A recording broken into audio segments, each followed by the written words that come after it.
Hello, I just wanted to make a quick video and show you how to virginize the engine control unit, which is the computer for the early model Toyotas and Lexuses. So that would be, for instance,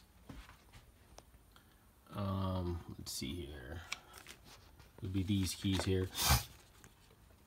So this particular model, it takes the Lexus Toyota key, 48 BT short, and this is all that all the vehicles that it covers.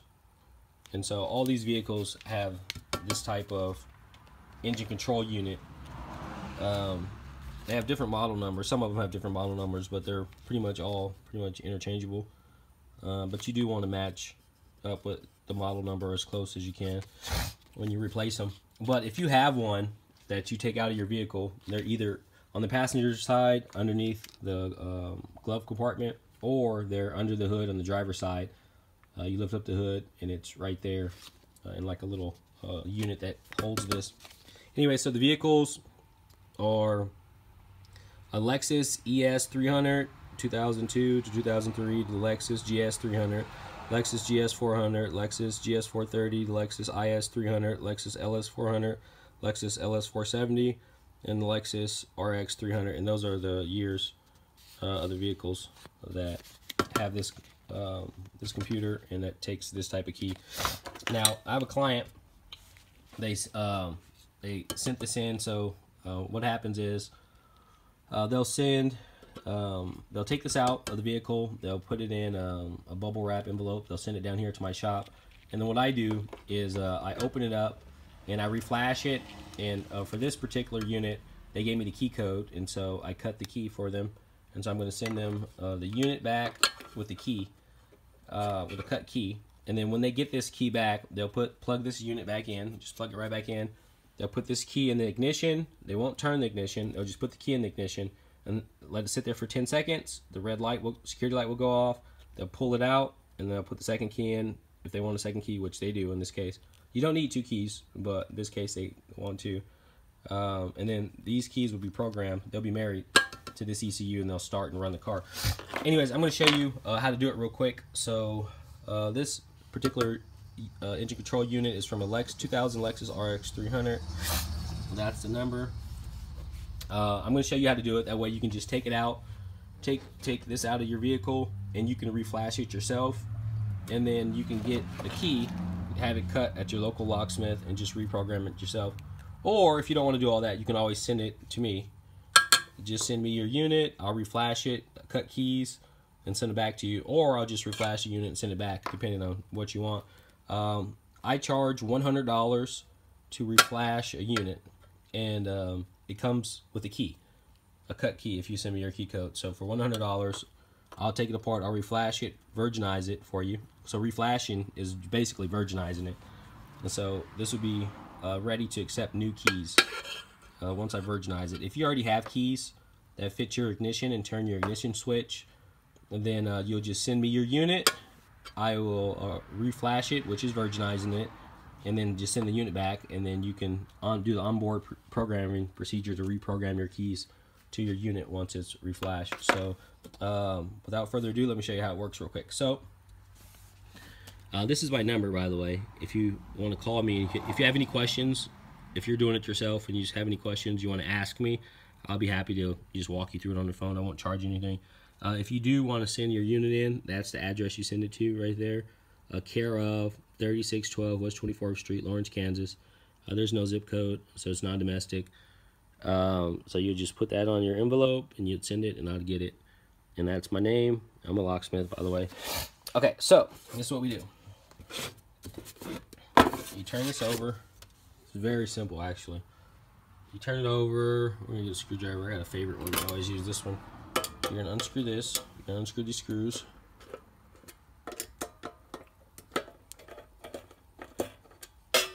And the program that I use, it's a I'll show you. It's ID Pro. I paid for this unit. I paid $600, and it comes with the software, and it comes with this chip EEPROM reader right here, and it comes with these clips. This clips onto the EEPROM. This plugs in, to, let's see, so I'm plugging into one of these guys. Use this one. Plugs into these, or to this rather. And my favorite one that I like to use is this little guy. Yeah, because it has numbers on it, and it tells you which one's in pin 1. You see the numbers there? See 1, 2, 3, 4, and then over here is. There's numbers by the pins. Like if you look closely, see there's a 1, there's a 2, there's a 3, there's 4, then it continues 5, 6, 7. So there's numbers by the pins. So I like to use this one. Anyways, so what we do is we opened up, the ID Pro unit, ID Pro there. Open that up, and you'll get this screen right here. So you get that screen right there. And basically what you do is you plug this EEPROM reader into your computer.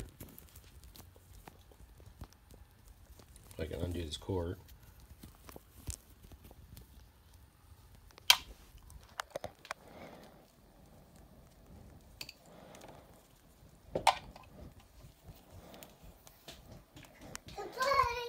Oh, it's my daughter. Hello, darling. I'm making a video real quick, Josie. Show people how to virginize their early model Lexus or Toyota engine control unit. Alright, so you just plug that in to there. Got the program open. Yeah, I'll get you soup. Give me 1 second, darling. What kind of soup would you like? Chicken noodle soup. Okay, I'll see if we have any. But if not, I know we got some type of soup in there. Okay, so you just plug that in. That light comes on. You open this up like so. It's a really quick process.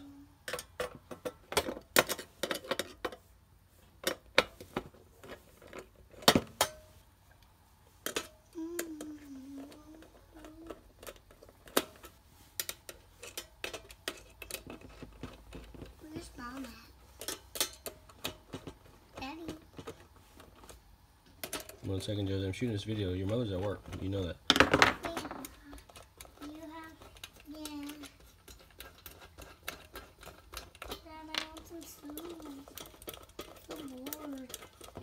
Give me a second, Jez. Let me finish this video and I'll get your soup. Maybe you end it. End it, Daddy. End it.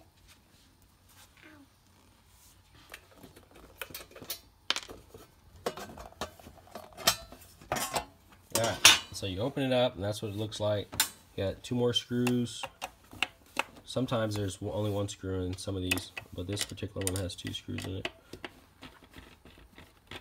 Take these 2 screws out.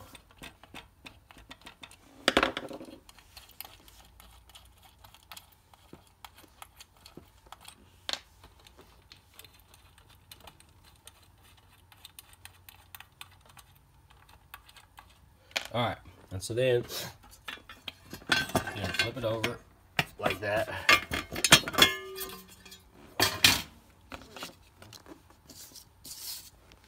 Flip it over just like that. And then you're gonna look for the EEPROM. And so basically what the EEPROM is, it's a little computer chip that stores information even when there is no power to the circuit board. How it does it, not really sure.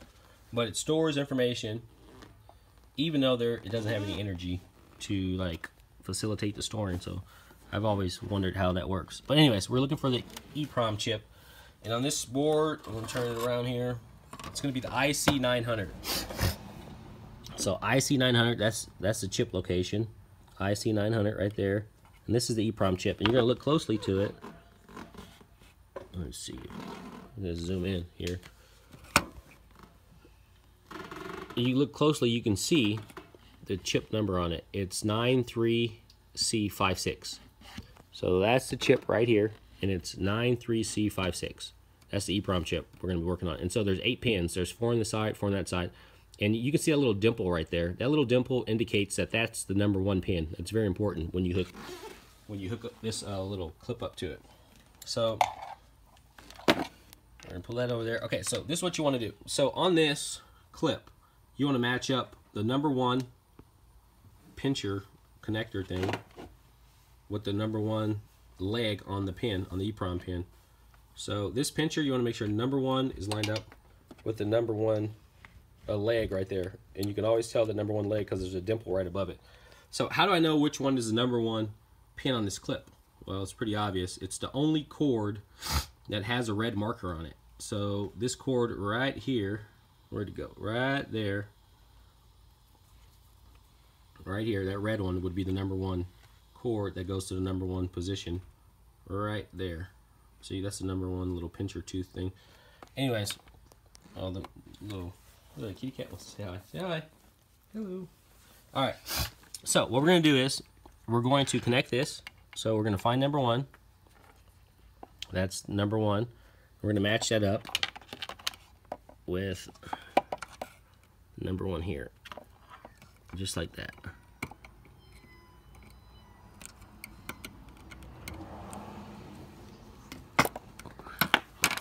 It's kind of hard to get a connection. I know I got a flashlight around here. It helps if you take a flashlight and you put it just like that so you can see.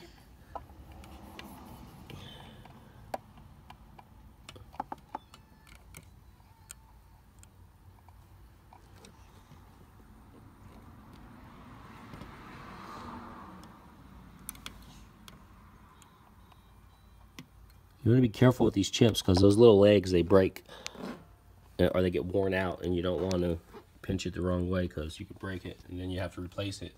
Then you gotta get one of these babies and resolder it, use the heat and the soldering to put a new EEPROM chip on. But we're not gonna have to do that in this case. Okay, so anyway, so we got the little clip thing hooked up to the EEPROM. Now we're gonna connect it to this unit right here. It's the EEPROM reader. So we're gonna take, in order to connect it, this clip needs to go into like a adapter.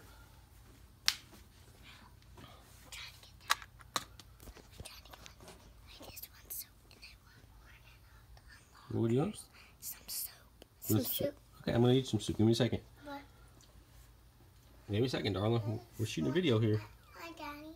Huh? Oh, I want that unlocker thing. Which unlocker thing?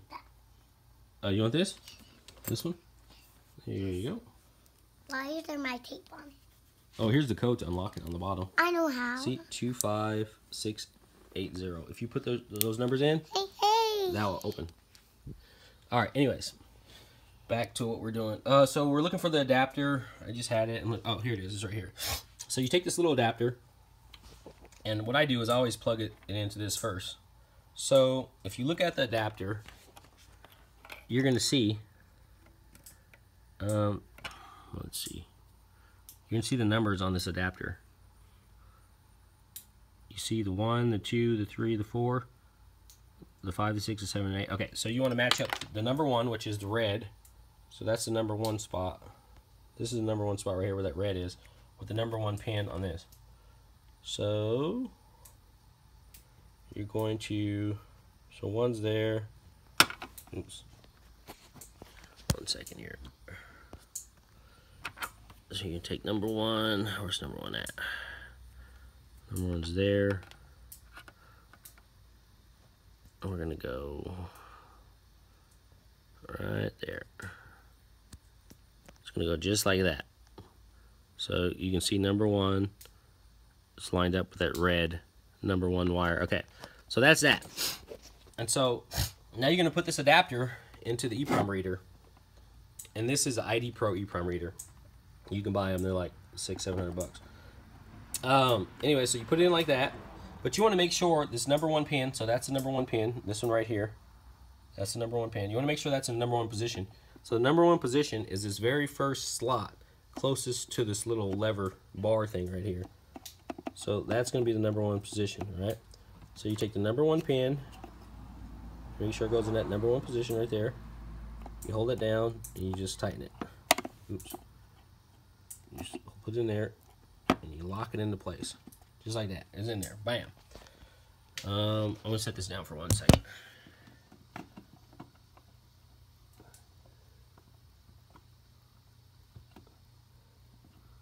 Alright. I'm back. So that's in there. I just had to reseat it properly. So you can see how that goes.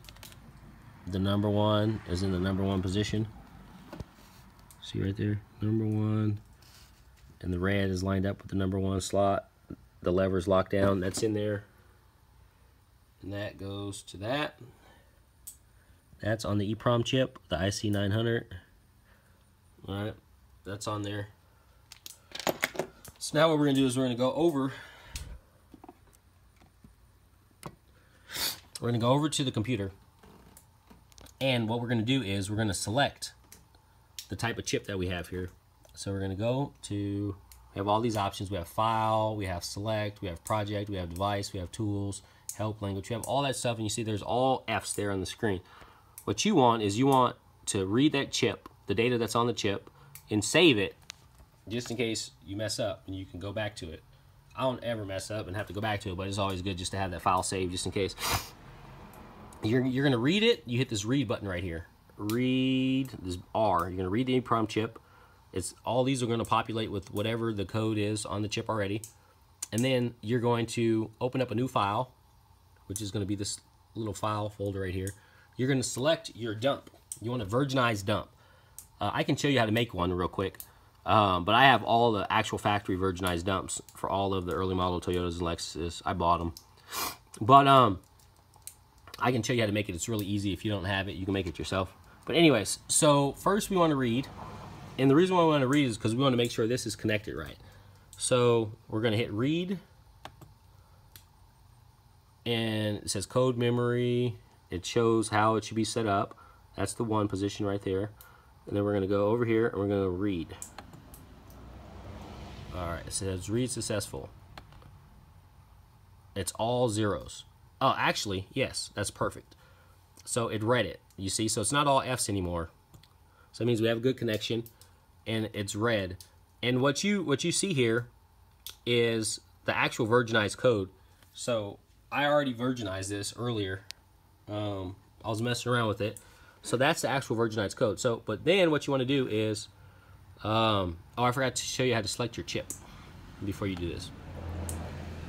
So you hit cancel. This is already what's on the chip.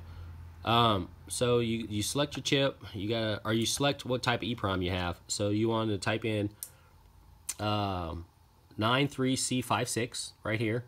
You want to select ACT, A-C-T, and you want to go down to 93LC56 times 16. That's the one you want to choose when you're dealing with the 2000 RX 300. That's the one you want to choose, that one. And you just go select. Just like that. And then, so it did that. We're going to read it again because it cleared out my system. So we're going to read it again. We're going to hit OK. Read successful. Go down here. Actually, cancel this out. And you can see all zeros. So that's what's on the chip now. It's already been virginized. I already virginized it. But if you want to set up your own file to virginize it, all you have to do is just zero everything out and type in that code right there.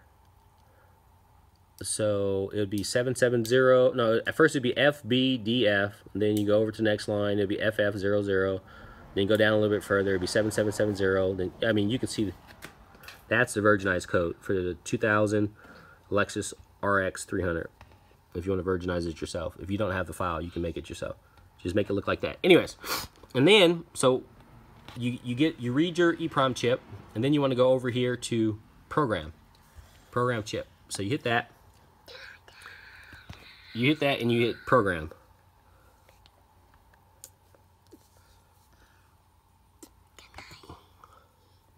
See, and it says program is successful.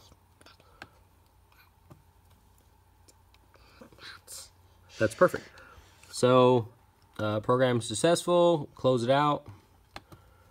And that is the virginized code that's on the chip. Thanks for watching. My name is Samuel. If you have any questions, you can call me anytime. I'll walk you through the process. If you don't want to go through this whole process, you can send your EEPROM chip to me. I mean, you can send your engine control unit to me, this thing right here. I'll take it apart. I'll virginize it for you. And I'll send it back to you. It only takes like 2 days in the mail. We overnight it back. And you'll be ready to go. And also, if you have a new unit and you're replacing your old one because your old one broke or something, and you need a new keys and you don't have the keys, we sell these keys and we sell them cut for $20 a piece. So we'll sell you a key and we'll cut it for 20 bucks a piece. So a lot of people, they get like 3 keys because that's a good price. And also, if you have your own key you want to send in, you can send it in too. We still charge $20 to cut it. So the best value is just to have us give you a key and cut it for you. And we'll send it out to you with your unit. And all you have to do is do the onboard programming procedure, which we'll send out with you the instructions, and we'll also walk you through it if you have any questions. That's my telephone number. You can call me. You can't really text me at that number. If you want to text me, I have a different number. But that's my email address right there. You can email me anytime. So call me or email me. Thank you. You want to say bye?